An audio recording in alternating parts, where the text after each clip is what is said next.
Tere Üllar, äsja lõppes esimene üritussarjast Ärka Eesti Mart ja Martin Helme kõnetuurist. Missugused on lõppenud kohtumise esmamuljed? Muljed on mõnusad. Ütleme niimoodi, et tegelikult tõrviku rongkäik ju selja taga paari päeva tagune ja rõõm oli tulla. Mulle meeldis eriti algus, kuna ise on ka show maailmas natuke tegev, siis sissejuhatus oli intro oli väga hea, kuigi väikse viperusega, aga see oli ka esimene kord, nii et hea proovikivi, järgmine kord läheb paremini. Järgmine kord kindlasti paremini, aga mis on need sõnumid, mis teile kõige rohkem nendest kõnedest nagu endale nagu sellise seose või mõtte tekitasid? No kindlasti see fookus oligi pered, lapsed.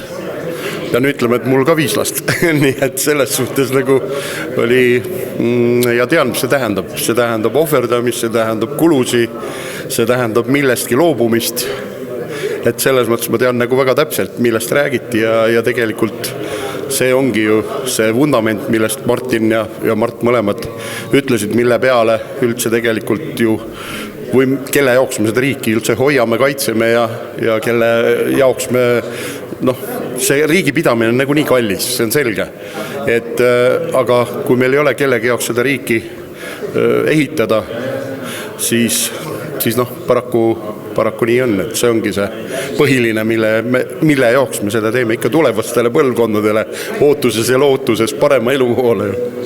Aitäh teile, suur tänu! Tere Tarmo, et äsja lõppes siin esimene üritussarjast Ärka Eesti Mart ja Martin Helme kõnetuur, et missugused on esmamuljed lõppenud kõnetuurist? Kõik punktid, mis kõnes olid, see on väga aktuaalne ja väga meeldis. Mis te ise võiksite enda poolt välja tuua, et mis need Eesti nagu kõige sügavamad probleemid praegu on? Kõige peamine on ikka sama, nagu kõnedest läbi käis, et see iibe, väga väike eestlaste sündivus ja viimastel aastatel ma olen tähele pannud väga suur massiline venestamine.